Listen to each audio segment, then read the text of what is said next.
First of all, I would like to take a couple of moments just to explain what Copenhagen Malmö Port is. That 2001, the company was founded, and it was between the municipality of Malmö and Copenhagen. And the reason why it was founded is it was from a regional aspect that the bridge was built between Sweden and Denmark. And the ports would lose about 25 to 30% of the income with the bridge in loss of turnover and tonnage. But that was 2001. Some things have happened since then. We are a large cruise, as we heard before, and car terminal and liquid and dry bulk. But I would like to emphasize what the forum talked about this morning, is that everything has to do with coming together and talking and learning from each other. Because one port, if we do a lot of investment in the environmental issues, for instance, and another port does not do it, it doesn't really help.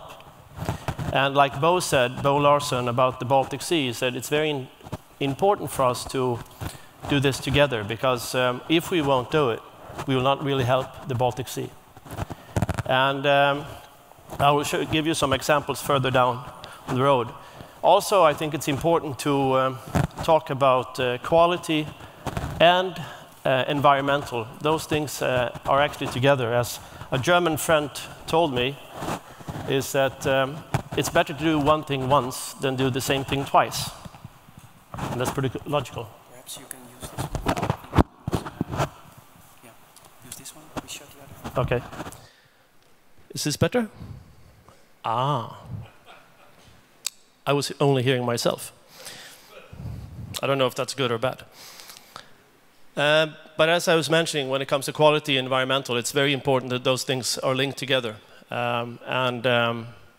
It's not always easy, because there's so many different things in a port compared to... I used to work in the logistics field at Schenker, and before that in the airline industry, is that there's a lot of processes when it comes to airline and trucking.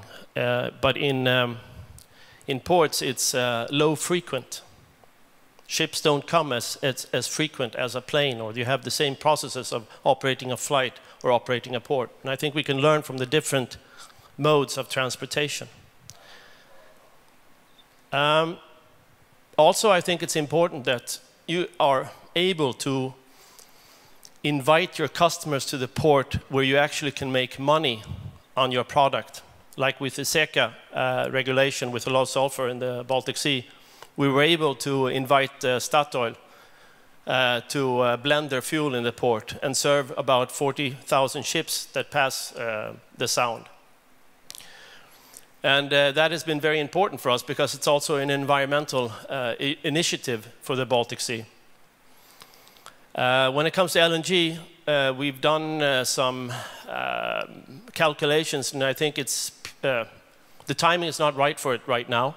It will definitely come in the future. And also it has to do with the prices of marine diesel right now and the low sulfur fuel. But that's also one issue when it comes to the Baltic ports, is when we're talking about LNG, is that we need to have a chain of ports that are investing in the same time. Because they are very big investments for very few ships that can use this line of energy. Cold ironing. I'm not going to stand here and just be depressive. We have roughly 300 to 400 cruise ships in our port in 4.5 months' time. And it's about 70 different ships. And if we would do the investment of some 30 million euros to do the cold ironing, the effect will be very marginal, because of the difficulties in the standards of the ships.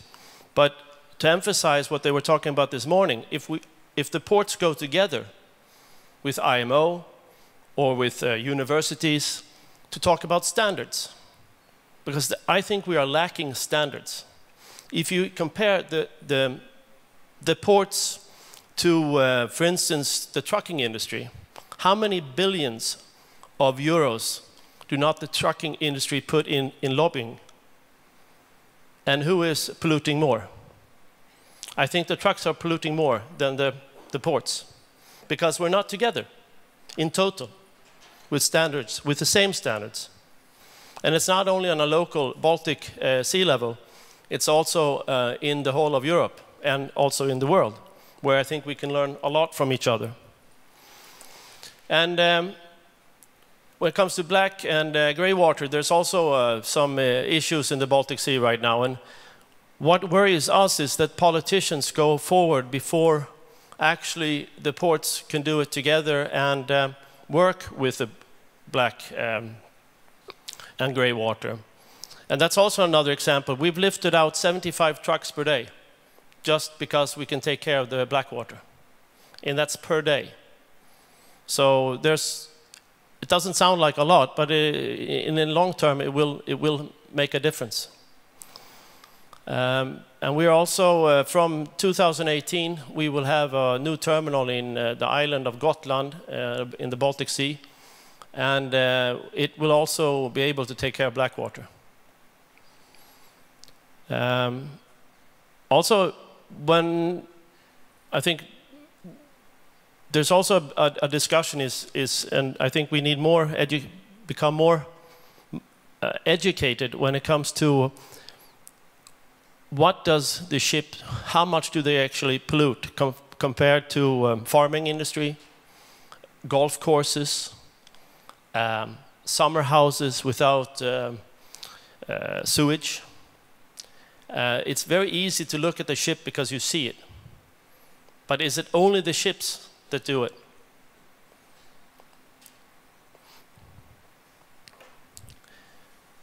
Also, city planning is very important if we want to increase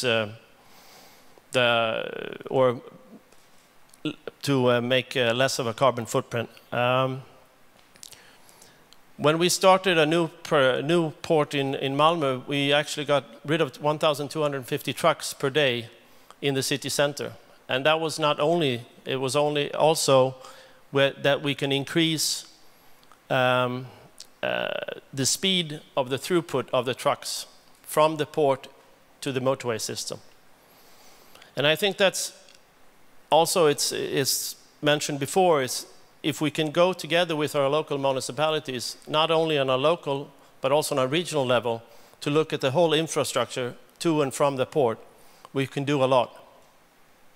And also with the neighborings of the ports. What customers do we have in port? How can we use the energy from each other? It's not only windmills, it's other sources as well.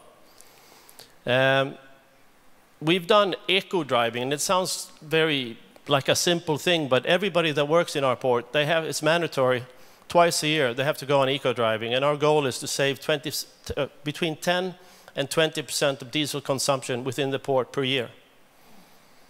And we can do that thanks to the the eco driving, and also that we're going to different technologies, engine technologies. And this is where we need some help from other ports to get the vendors to start making electrical vehicles and not combustion engines.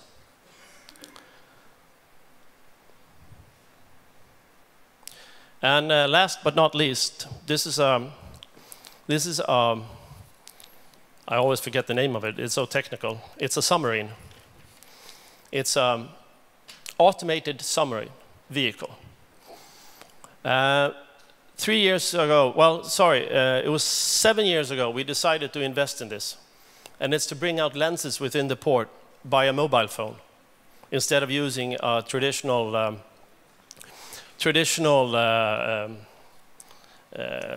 boat or whatever.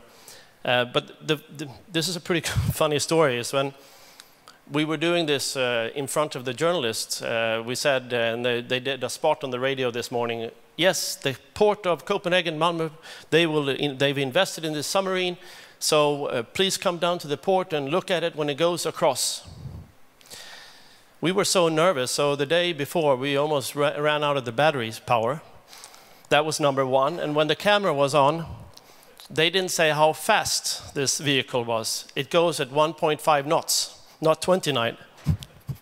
So when they showed it on TV in the evening, they had to speed show it. But it's fantastic. We can close the port in 3 different places with just a telephone. And that saves about 1 hour in real time, and that could be the difference between a disaster and or less disaster. Thank you very much.